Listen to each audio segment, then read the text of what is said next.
বন্ধুরা, আজকে একটা নতুন গল্প নিয়ে আসলাম তোমাদের মাঝে। এটা সত্য এবং বাস্তব জীবনের ঘটনা। শেষ পর্যন্ত শোনার অনুরোধ রইল। শুনলে তোমার মধু চলে আসবে। দেরি না করে চলো শুরু করা যাক। আমার কাকা বিয়ে করেছে, 1 মাস হয়ে গেছে। আমার নতুন কাকি ছিলেন খুবই সুন্দর। যখন থেকে আমি কাকার বাড়িতে এসেছি, প্রতিদিন রাতে আমি কাকা আর কাকির মধ্যে ঝগড়ার আওয়াজ শুনতে পাই। একদিন যখন কাকা বাড়িতে ছিলেন না, তখন আমি কাকিকে তাদের ঝগড়ার কারণ জিজ্ঞেস করলাম। কাকি আমার হাত ধরে বললেন, তোমার কাকা মাকে খুশি করতে পারে না, এটাই আমাদের ঝগড়ার মূল কারণ। এই বলে তিনি আমার দিকে অদ্ভুত দৃষ্টিতে তাকিয়ে রইলেন। এরপর হঠাৎ এমন একটা জায়গায় হাত রাখলেন যেখানে রাখার কথা নয়। এরপর আমি নিজেকে আর কন্ট্রোল করতে পারলাম না। তারপর তিনি আমার সম্মতি বুঝতে পেরে যা করল তা শুনলে আমি গ্যারান্টি দিয়ে বলতে তোমরা ঠিক থাকতে পারবে না। তাই তোমাদের কাছে অনুরোধ, ভিডিওটি শেষ পর্যন্ত দেখা, তাহলে গল্পের আসল মজা পাবে। আমার নাম তাপস এবং আমার বয়স 21 বছর। বাবার চাকরির সুবাদে আমরা শহরে থাকি, কিন্তু আমাদের গ্রামের বাড়ি রামনগর। রামনগর গ্রামে আমার কাকা, কাকি এবং দাদু থাকেন। আমার কাকি অন্যদের কাছে পুরানো হলেও আমার কাছে তিনি এখনও নতুন। নববধূ কাকার বিয়ের 8 মাস পর আমি গ্রামের বাড়িতে আসি। বাবার চাকরির জন্য আমাদের পুরো পরিবার শহরে থাকে। তখন আমার প্র্যাকটিক্যাল পরীক্ষাগুলো শেষ হয়েছে, তাই আমি কিছুদিনের জন্য গ্রামের বাড়িতে যাওয়ার সিদ্ধান্ত নিলাম। কারণ আমার নতুন কাকিকে খুব ভাল লাগত। তিনি দেখতে এতটাই সুন্দর ছিলেন যে কোনো ছেলে কাকে দেখলে সমস্ত কিছু ভুলে কাকের পিছনে পড়ে থাকবে। তাই আমিও আমার নতুন কাকিকে খুব পছন্দ করতাম। আমাদের গ্রামের বাড়িতে ছোট কাকা এবং দাদু থাকেন। তাদের দেখাশোনা করার জন্য নতুন কাক এসে গেছে। কাকা এবং কাকি বিয়েটা অনেক ধুমধাম করে হয়েছিল। বিয়ের সময় বাবার বেশি দিন ছুটি ছিল না, তাই আমরা তাড়াতাড়ি শহরে ফিরে এসেছিলাম। গ্রামের বাড়িতে পৌঁছে আমি আমার ব্যাগ রাখলাম। তখন নতুন কাকি আমার সামনে এক গ্লাস পানি নিয়ে আসলেন। তখন আমি কাকিকে ভালো করে দেখতে পাইনি, কারণ তিনি পানি দিয়ে তাড়াতাড়ি চলে গেলেন। বাড়ির সমস্ত কাজকর্ম কাকি একাই করতেন। আমার কাকি ছিলেন খুবই নরম, বিনী ও সজ্জিত। তিনি আমার দিকে কেমন করে যেন তাকিয়ে থাকতেন, কিন্তু সহজে কোনো কথা বলতেন না। গ্রামে যাওয়ার পরের দিন আমি আমার বন্ধুদের সাথে পুকুরে সাঁতার কাটতে গেলাম। শহরে সাঁতার কাটার সুযোগ হয় না, তাই গ্রামে আসার পর টানা 3-4 দিন আমি পুকুরে সাঁতার কাটতে যাই। এরপর আমি এক বন্ধুর সাথে তার খামার বাড়িতে চলে যাই। সেখানে অনেক প্রাকৃতিক জিনিস ছিল যা আমাকে খুব ভালো লাগত। তাই পুরো 1 সপ্তাহ আমি মজা করে কাটালাম। 1 সপ্তাহ পর আমার আনন্দটা হঠাৎ করে থেমে গেল, কারণ আমার এক বন্ধুকে তার বোনের বাড়িতে বেড়াতে গেল। সে তার খামার বাড়ির চাবি আমাকে দিয়ে গেল। এখন আমার যখন ইচ্ছা হয় খামার বাড়ি যেতে পারি, কিন্তু বন্ধুর না থাকায় সেখানে গিয়ে আমি কি করব, তাই আমি খামার বাড়িতে বেশি যেতাম না। একদিন সকাল 11টা বেজে গিয়েছিল আর আমি তখনও গোসল করিনি। দাদু আমার মুখ দেখে ফেললেন। তিনি আমার মুখের ম্লান ভাব এর কারণ জিজ্ঞেস করলেন। আমি দাদুকে বললাম, আমার এক বন্ধুকে কিছুদিনের জন্য তার বোনের বাড়িতে বেড়াতে গেছে, তাই বাড়িতে একা একা আমার ভাল লাগছে না। পুকুরে সাঁতার কাটতে যাওয়ার ইচ্ছে করছে না। তখন দাদু বললেন, এটা কোনো ব্যাপার না, আজ তোমার কাকি তোমাকে গোসল করিয়ে দেবে। দাদুর এমন কথা শুনে কাকি হতবাক হয়ে আমাকে দেখতে লাগলেন। তিনি খুবই লাজুক ছিলেন, কিন্তু দাদুর কথা তিনি অমান্য করতে পারলেন না। আমি গোসল করার জন্য বাথরুমে গিয়ে কাকির জন্য অপেক্ষা করতে লাগলাম। কিছুক্ষণ পর কাকি এসে তার হাত আমার শরীরে বোলাতে লাগলেন। ধীরে ধীরে আমি বেহুশ হতে লাগলাম। তখন আমি বুঝতে পারলাম কেন গত কয়েকদিন ধরে আমি কারো সাথে ঘোরাঘুরি না করে কাকির প্রতি মনোযোগ দিচ্ছিলাম না। আমি কেন আগে তার সাথে কথা বলার চেষ্টা করিনি। গত 1 সপ্তাহে যদি আমি তার সাথে কথা বলা শুরু করতাম, তবে তিনি আমার সাথে একটু বেশি খোলামেলা হতে পারতেন। গোসল করানোর সময় কাকি একবারও আমার দিকে চোখ তুলে তাকাননি। হয়তো তিনি বেশি লাজুক ছিলেন। একটু কথা বলার জন্য মজা করে আমি আমার শরীরের সাবান তার গালে মাখিয়ে দিলাম। আমি মজার করার জন্য কাউকে কিছুই বললেন না। গোসলের সময় কাকির মাথা থেকে ঘুমটা বারবার সরে যাচ্ছিল। তিনি বারবার ঘুমটা তুলছিলেন। বারবার ঘুমটা তুলতে গিয়ে তার শাড়ির ঘুমটা জোরে টান লেগে গেল। আমি কাকিকে আগে কখনো খারাপ দৃষ্টিতে দেখিনি, কিন্তু কাকির সবকিছু সত্যিই খুব সুন্দর ছিল। তিনি তাড়াতাড়ি করে নিজের শরীরে ঘোমটা জড়ালেন এবং বললেন, তাপস, আমি তোমাকে সাবান মাখিয়ে দিয়েছি, এখন তুমি নিজের শরীরে নিজেই পানি ঢালো। এই কথা বলে তিনি দ্রুত বাইরে চলে গেলেন। আমি আমার শরীরে পানি ঢালার আমার তোয়ালে মুড়ে বাইরে চলে এলাম। বাইরে এসে দাদুকে কোথাও দেখতে পেলাম না। বাথরুম থেকে বেরিয়ে আমি সোজা কাকের পিছনে গেলাম। কাকি তার ঘরের শাড়ি বদলাচ্ছিলেন। যখন সেখানে পৌঁছলাম তখন তিনি কাপড় পাল্টে নিয়েছিলেন। তার ঘরে আমাকে দেখেই চমকে উঠে বললেন, তাপস, তুমি পুরো কাপড় পরেনি কেন? আমি বললাম, আপনি আমাকে গোসল করিয়ে দিয়েছেন, তাই আপনি আমার চুল মুছে দিন। আপনার কোমল হাতের স্পর্শ আমার খুব ভাল লেগেছে। এখন থেকে প্রতিদিনই আপনার কাছে গোসল করব। আমার কথা শুনে কাকি বললেন, আমি প্রতিদিন তোমাকে গোসল করিয়ে দিতে পারব না। তারপর আমি তাকে শান্ত করে বললাম, আমি এমনি মজা করছি। আমার প্রিয় কাকির সাথে মজা করার তো আমার একটু অধিকার আছে। আমার কথা শুনে কাকি হেসে উঠলেন। বাড়িতে আসার পর প্রথমবার কাকিকে হাসতে দেখলাম। তারপর কাকি আমার চুল মুছতে লাগলেন। আমার চুল মোছার পর কাকি তার ঘর থেকে বাইরে যেতে লাগলেন। তখন আমি তার হাত ধরে জিজ্ঞেস করলাম, আপনি সব সময় এত তাড়া দেখান কেন? সব সময় তো বাড়ির কাজ থাকে না? না। আমার কথায় কাউকে কিছু না বলে সেখান থেকে চলে গেল। সেদিন রাতে আমি কাকার ঘর থেকে কেমন অদ্ভুত চিৎকার শুনতে পেলাম। কাকার ঘর ঠিক আমার ঘরের পাশেই ছিল। দাদুর বাড়িতে একটি বিশেষ ঘর ছিল। তারপরও মাঝে মাঝে দাদু ছাদেই ঘুমোতেন। সেদিন রাতে দাদু ছাদে ঘুমিয়েছিলেন, তাই তিনি কাকার চিৎকার শুনতে পাননি। কিন্তু আমি শুনেছিলাম। আমি আমার ঘর থেকে বাইরে বেরিয়ে কাকার ঘরে উকি দিলাম, তাদের ঝগড়ার কারণ বোঝার জন্য। কাকা যা চাইতেন কাকি তা দিতে পারতেন না এবং ঘুমিয়ে পড়তেন। তাই কাকা তার অধিকারে কাকির দিকে এগিয়ে যাচ্ছিলেন। আমার এসব দেখা মোটেও উচিত ছিল না, কিন্তু আমার আগ্রহের মাত্রাটা একটু বেশি ছিল, তাই দেখছিলাম। তারপরে রাতে কাকির অদ্ভুত শব্দ আমার কানে আসতে লাগল। অদ্ভুত সেই শব্দ শুনে আমি কাকির ঘরে উকি দেওয়ার আগ্রহ বাড়িয়ে করলাম। কাকার ঘরের দিকে যেতে চাচ্ছিলাম, তখন পিছন থেকে দাদু এসে জিজ্ঞেস করলেন, কি হয়েছে তাপস? দাদু হঠাৎ ছাদ থেকে নেমে এসেছিলেন। সম্ভবত কাকার আওয়াজ দাদুর কানে পৌঁছে গিয়েছিল, কারণ তার শব্দ হঠাৎ বন্ধ হয়ে গেল। আমার দাদু 50 বছর বয়সে ছিলেন, কিন্তু তার বয়সের তুলনায় খারাপ ছিলেন না। তাকে দেখলে মনে হতো 30-35 বছর হবে।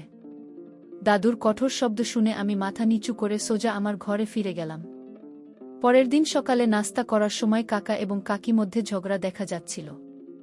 তাদের মধ্যে একে অপরের দিকে যে দৃষ্টিভঙ্গি ছিল তা আমার কাছে স্পষ্ট ছিল। নিশ্চয়ই তাদের মধ্যে কিছু একটা গণ্ডগোল ছিল। কাকা প্রতিদিনের মতো নাস্তা করে নিজের টিফিন নিয়ে দোকানের জন্য বেরিয়ে গেলেন। আগের রাতের কাকির অদ্ভুত শব্দগুলি বারবার আমার কানে বাজছিল। তখন কাকিকে আমার সামনে দেখে আমি খুব লজ্জা পাচ্ছিলাম। নাস্তা করার পর আমি আমার ঘরে চলে গেলাম। মোবাইল দেখার সময় কিছুক্ষণ ঘুমিয়ে পড়লাম। ঘুম থেকে উঠেই ঘর থেকে বাইরে বেরিয়ে এলাম। বাইরে দাদু এবং কাকি কোথাও দেখা যাচ্ছিল না। কাকির ঘরের দরজা খোলা ছিল, কিন্তু দাদুর ঘরের দরজা বন্ধ ছিল। আমি রান্নাঘর থেকে পানি খেয়ে বাইরে বেরিয়ে আসতেই দেখলাম কাকি তার শ্বশুরের ঘর থেকে বেরিয়ে আসছেন। তাকে বেশ ক্লান্ত দেখাচ্ছিল। চুলগুলো এলোমেলো এবং বারবার নিজের ঠিক করার চেষ্টা করছিল। তার মুখেও যেন কেমন তৃপ্তির ছাপ ফুটে উঠেছে।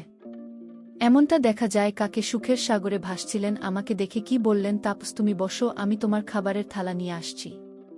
কাকি আমার সাথে চোখ মেলাতে পারছিলেন না। আমি ভাবতে লাগলাম দাদুর ঘরে তিনি এতক্ষণ কি করছিলেন যে এত ক্লান্ত হয়ে পড়লেন। কাকার বাড়ির কিছু কিছু বিষয় আমার কাছে বেশ অদ্ভুত লাগছিল। কাকি দেখতে সুন্দরী ছিলেন। গ্রামে আসার পর থেকে আমি লক্ষ্য করেছি দাদু বাড়ির বাইরে কোথাও যাননি। তিনি সবসময় কাকের পিছনে থাকতেন। এটা আমার কাছে বেশ স্পষ্টভাবে ধরা পড়ছিল। বাকি সব সময় ক্লান্ত দেখাতেন। সাধারণ বাসন মাজা এবং রান্না করার কাজে কেউ এত ক্লান্ত হয়ে যেতে পারে এটা বিশ্বাস করা মুশকিল। মাঝে মাঝে আমি দেখতাম কাকা আর কাকির মধ্যে কিছু একটা ঝামেলা চলছিল। হয়তো কাকে রাতে সেই সময়টা দিতে পারছিলেন না, যাকা চাইতেন, এবং তার কারণে কাকা রেগে যেতেন। প্রতিদিন রাতে কাকার আগেই কণ্ঠস্বর আমার কানে পৌঁছত। দুপুরে কাকা বাড়িতে না থাকলে কাকি ঘণ্টার পর ঘণ্টা তার শ্বশুরের ঘরে থাকতেন। যখন কাকি বাইরে আসত তখন কাকিকে বেশ ক্লান্ত দেখাতে। 4 দিন ধরে আমি বাড়িতে ঠিকঠাক মনোযোগ দিতে শুরু করলে আস্তে আস্তে আমার কাছে সবকিছু পরিষ্কার হতে লাগল। একবার কাকা দুপুরের সময় দোকান তাড়াতাড়ি বন্ধ করে বাড়ি ফিরে এলেন। তাকে শহরে দোকানের কিছু জিনিস কিনতে যেতে হতো। সেই দিন দুপুরে তিনি শহরের উদ্দেশ্যে রওনা হলেন। তিনি বলেছিলেন যে পরের দিন সকালে বাড়ি ফিরে আসবেন। শহরে পৌঁছাতেই কাকা জানতে পারলেন যে তিনি যে বৈদ্যুতিক সামগ্রী আনতে গিয়েছিলেন তা আনতে আরও 3 দিন সময় লাগবে। ফলে কাকার শহরে থাকার সময় আরও 23 দিন বেড়ে গেল। কাকার শহরে থাকার বিষয়টি শুনে আমার বাবা মা তাকে আরও 3-4 দিন বাড়িতে থাকার জন্য প্রস্তাব দিলেন। ফলে কাকা পরবর্তী 1 সপ্তাহ বাড়িতে ফিরবেন না, দাদুর ও ছাদে ঘুমাতেন। কিন্তু কাকার অনুপস্থিতিতে নিজের ঘরে ঘুমাতে শুরু করলেন। সেই রাতে আমি কাকিকে দাদুর ঘরে যেতে দেখলাম। তখন আমি বিষয়টিতে খুব একটা গুরুত্ব দেননি। মাঝরাতে আমার হঠাৎ করে কিছু পেল, তাই আমি উঠে পড়লাম। পানি খাওয়ার জন্য আমি রান্নাঘরের দিকে যাচ্ছিলাম। তখন দেখলাম কাকি দাদুর ঘর থেকে বেরিয়ে আসছেন। কাকে খুবই ক্লান্ত ছিলেন, দাদুর ঘর থেকে নিজের ঘরে ঠিকমতো হেঁটে যেতে পারছেন না তিনি। প্রায় হোঁচট খেয়ে যাচ্ছিলেন। তার ভারসাম্য ঠিকঠাক ছিল না। দেখতে দেখতে তিনি পড়ে যান। আমি তার হাত ধরলাম। আমাকে দেখে কাকি ভীষণ ভয় পেয়ে গেলেন। আমি তাকে তার ঘরে নিয়ে গিয়ে বিছানায় বসলাম। তারপর জিজ্ঞেস করলাম, কাকে এখন তুমি দাদুর ঘরে কি করছিলে? কাকে কিছুই বললেন না এবং শুধু বললেন, আমার খুব ঘুম পাচ্ছে। তারপর চাদর মুড়ি দিয়ে শুয়ে পড়লেন কাকি। মাঝ রাতে দাদুর ঘর থেকে বেরিয়ে আসা এবং তার ক্লান্ত মুখ আমাকে কিছু ইঙ্গিত দিচ্ছিল। কাকি আমাকে কিছু বলার জন্য প্রস্তুত ছিলেন না। পরদিন সকাল থেকে আমি কাকিকে সেই প্রশ্নটি জিজ্ঞেস করার চেষ্টা করছিলাম। দুপুর 2টা নাগাদ দাদু কিছু সময়ের জন্য বাজারে সবজি আনতে গেলেন। তখন কাকি রান্না করার প্রস্তুতি নিচ্ছিলেন। বাড়িতে তখন কেবল আমি আর কাকি ছিলাম। এই সুযোগটা কাজে লাগিয়ে আমি রান্নাঘরে ঢুকলাম এবং ঢুকেই জিজ্ঞেস করলাম, কাকি আপনি দাদুর ঘরে কি করছিলেন? কাকি বললেন, তোমার দাদুর কাশি হচ্ছিল তাই তাকে পানি দিতে গিয়েছিলাম। কাকি মিথ্যা বলেছিলেন, এটা আমি বুঝতে পারলাম। পানি দেওয়ার জন্য 5 মিনিটই যথেষ্ট। কিন্তু আপনি পুরো 4 থেকে 5 ঘন্টা দাদুর ঘরে ছিলেন। এ বাড়িতে আসলে কি চলছে সত্যি করে আমাকে বলুন। এখানে আসার পর থেকেই প্রতিদিন রাতে কাকা আর আপনার ঝগড়ার আওয়াজ আমার কানে আসে। আপনি কেন কাকার সাথে এমন করছেন? কাকার অনুপস্থিতিতে দিনেও আপনি দাদুর ঘরে যান। আর এখন তো মাঝরাতে 45 ঘন্টা দাদুর ঘরে ছিলেন। কাকা কি আপনি পছন্দ করেন না? আপনার মনে কাকার জন্য কোনো অনুভূতি আছে কিনা? আমি খুব রাগান্বিত হয়ে কাকিকে প্রশ্ন করছিলাম। তখন তিনি বললেন, কিছু কিছু কথা তুমি বুঝে গেছ। শোনো, তোমার কাকা আমাকে সুখী করতে পারে না, তাই আমি আমার শ্বশুরের সেবা করি। তখন আমি কাকে জিজ্ঞেস করলাম, সেবা মানে কি? কাকি বললেন, এখন তুমি যেটা বুঝেছ সেটাই বুঝে নাও। এটা বলে কাকি সেখান থেকে চলে গেলেন। তিনি আমার প্রশ্নের সরাসরি উত্তর দিতে প্রস্তুত ছিলেন না। একজন সুস্থ স্বাভাবিক মহিলা তার স্বামীকে ছেড়ে কেন শ্বশুরের পিছনে পড়েছেন সেটা আমার কিছুতেই বোধগম্য হচ্ছিল না। 2 দিন কেটে গেল। সেই রাতে কাকিকে আমার দাদুর ঘরে যেতে দেখলাম। তিনি আমাকে কিছুই বলার জন্য প্রস্তুত ছিলেন না। পরদিন দাদু তার এক বন্ধুর বাড়িতে গিয়েছিলেন। কিছু সময়ের জন্য তিনি দাদুকে গ্রামের পঞ্চায়েত নিয়ে গেলেন। আমি জানতাম সেখানে দাদুর অনেকটা সময় লাগবে, তাই তাড়াতাড়ি বাড়ি ফেরার সম্ভাবনা কম ছিল। তখন আমি একটা অজুহাত বানিয়ে কাকিকে সঙ্গে নিয়ে বাড়ির বাইরে নিয়ে যাওয়ার সিদ্ধান্ত নিলাম। বাড়ি থেকে বেরোনোর সময় আমি কাকিকে বললাম, আমাদের বাজারে যেতে হবে। কিন্তু বাজারে না গিয়ে আমি তাকে আমার বন্ধুর সেই খামার বাড়িতে নিয়ে গেলাম। খামার বাড়িতে পৌঁছাতে আমার চোখ কাকির উপর আটকে গেল। সেখানে আমরা দুজনেই ছিলাম। কাকি আমাকে প্রশ্ন করলেন, তুমি আমাকে এখানে কেন এনেছ? আমি মিষ্টি মিষ্টি কথা বলে তাকে ভেতরে নিয়ে এলাম। ভেতরে গিয়ে কাকাকে বললাম, আমি জানতাম বাড়িতে থেকে তুমি সত্যি কথা বলবে না, তাই আমি তোমাকে এখানে এনেছি। এখনই আমাকে সত্যি করে বলো, তোমার আর দাদুর মধ্যে কি সম্পর্ক চলছে? তুমি কি সত্যিই কাকার সাথে সুখী নাকি অন্য কোনো কারণ আছে? তখন কাকি আমার হাত ধরলেন এবং হঠাৎ করে আমার খুব কাছে এসে দাঁড়ালেন। তারপর বললেন, তাপস, তুমি হয়তো বেশি চিন্তা করছো। আমি তোমাকে যা একবার বলেছি সেটাই বুঝে নাও। তুমি অনেকদিন হলো এই গ্রামে এসেছো, এখানে তেমন কিছু না বুঝে তাড়াতাড়ি নিজের বাড়িতে চলে যাও, না হলে তোমার দাদুর মতোই আমাকে তোমার সেবা করতে হবে। তোমার দাদু আমার কাছ থেকে নিজের ও অন্যদের সেবা নেওয়া খুবই পছন্দ করেন। যেমনভাবে তিনি আমাকে তোমাকে আনতে বাধ্য করেছিলেন, ঠিক তেমনভাবেই তিনি আমাকে তোমার অন্যান্য সেবাও করতে বাধ্য করবেন। যদি তোমার এটা মেনে নিতে কোনো আপত্তি না থাকে তবে তুমি এখানে বেশি দিন থাকতে পারো। কাকির কথা শুনে আমি তার কাছে গিয়ে দাঁড়ালাম এবং বললাম, যদি আপনার কাছে এগুলো গ্রহণযোগ্য হয় তবে আমার কাছে কেন হবে না? এটা বলে আমি তাকে এক অন্য নজরে দেখলাম। আমার দৃষ্টি দেখে কাকি মুখ ফিরিয়ে চলে গেলেন। তবুও তিনি আমাকে সত্যি কিছুই বলেননি। কাকি নিশ্চয় কিছু না কিছু লুকাচ্ছে। তারপর দাদুর সেবা যেভাবে করত আমারও ঠিক সেভাবে সেবা করতে লাগল। আমি তার এমন কর্মকাণ্ড দেখে খুব অবাক হলাম। আমি মনে মনে যেটা চেয়েছিলাম কাকিকে না বলতে সেটা আমাকে দিয়েছে। আমি কাকির প্রতি খুব খুশি, কারণ আমি আমার বাড়ি থেকেই প্ল্যান করে এখানে এসেছি। কিন্তু একটা কথা কাকি আমার কাছে কোনো ভাবে স্বীকার করতে না, কাকে রেখে কেন দাদুকে সেবা করে। কাকার কাছে এমন কি নেই যেটা দাদুর কাছে কাছে? সেটা জানার জন্য আমি কাকির উপর নজর রাখার সিদ্ধান্ত নিলাম। সেদিন যেমন আমি তাকে খামার বাড়ি নিয়ে গিয়েছিলাম, তেমনি বাড়িতে ফিরিয়ে নিয়ে এলাম। তারপর কাকিকে বললাম যে আমি আমার বন্ধুর কাছে যাচ্ছি এবং সন্ধ্যায় বাড়ি ফিরব। এটা বলে আমি বাড়ি থেকে বেরিয়ে পড়লাম। পথে আমার দাদুর সাথে দেখা হলো। তখন আমি তাকে জানাই যে আমি সন্ধ্যায় বাড়ি ফিরব। আমি ইচ্ছা করে দাদু আর কাকিকে একা ছেড়ে দিলাম। দাদু বাড়িতে পৌঁছাতে আমি অর্ধেক পথ থেকে বাড়ির দিকে ফিরে এলাম। সেদিন দুপুর ৩টা থেকে সন্ধ্যা ৬টা পর্যন্ত আমি বাড়িতে নজর রাখছিলাম। দাদু আর কাকির মধ্যে কি হচ্ছিল সবকিছু আমার চোখের সামনে ছিল। সারাদিন তাদের কথোপকথন থেকে আমি সবকিছু বুঝে নিয়েছিলাম। তাদের উপর নজর রাখার পর রাত ৯টায় আমি বাড়ি ফিরলাম। প্রতিদিনের মতো চুপচাপ রাতের খাবার খেলাম। তাড়াতাড়ি খেয়ে আমি তাদের দেখালাম যে আমি আমার ঘরে যাচ্ছি। আমি ঘরে ঢুকে গেলাম। কিন্তু দাদু হাত ধুতে রান্নাঘরে যাবার সাথে সাথে আমি চুপিসারে দাদুর ঘরে ঢুকে গেলাম। প্রায় ২ ঘন্টা পর কাকি দাদুর ঘরে প্রবেশ করলেন। কিছুক্ষণ পর আমি দেখতে পেলাম কাকি দাদু সেবায়েত মালিশ করছেন। দাদু তার সঙ্গে খুবই কঠোরভাবে কথা বলছিলেন যে তিনি দাদুর ঘরে বউ। একটানা ১ ঘন্টা ধরে দাদুর সেবা করে যাচ্ছিলেন সারাদিন দাদু। আর কাকির মধ্যে কি ঘটেছিল তা আমি সবটাই দেখতে পেলাম। পরদিন সকালে কাকা যখন বাড়ি ফিরে এলেন, আমি সবার সামনে কাকাকে বললাম, কাকা এবার আপনি আর কাকি আমাদের সঙ্গে শহরে চলুন। বাবা আপনার জন্য একটি ভালো চাকরি খুঁজে রেখেছেন।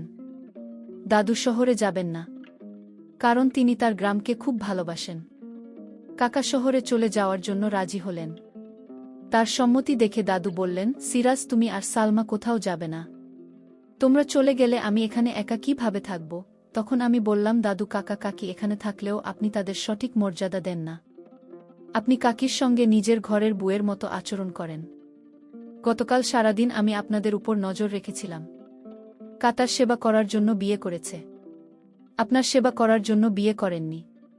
সেই কারণে আমি জেনে গেছি আপনি কাকে সারাদিন নিজের সুখে নিয়ে ব্যস্ত রাখেন। দুপুরে বিনা কারণে কাকির সাথে সময় কাটান। আর রাতে শুয়ে পড়লেই কাকি এতটাই ক্লান্ত হয়ে যান যে তিনি কাকার সঙ্গে সময় কাটাতে পারেন না, তাই তাদের মধ্যে সবসময় ঝগড়া লেগে থাকে। দাদু যদি আপনি আপনার ছেলের বুকে সম্মান দিতে না পারেন তবে তাকে নিজের কাছে রাখার কোনো মানে নেই। কাকার কাকি শহরে চলে যাচ্ছেন। এটা শুনে দাদুর চোখে জল এসে গেল। তারপর তিনি বললেন, সিরাজ আমাকে ক্ষমা করো। তুমি একজন দরিদ্র পরিবারের মেয়েকে বিয়ে করেছ। এই কারণে আমি খুব রেগে গিয়েছিলাম। সে তার পরিবার থেকে ১ টাকাও নিয়ে আসেনি।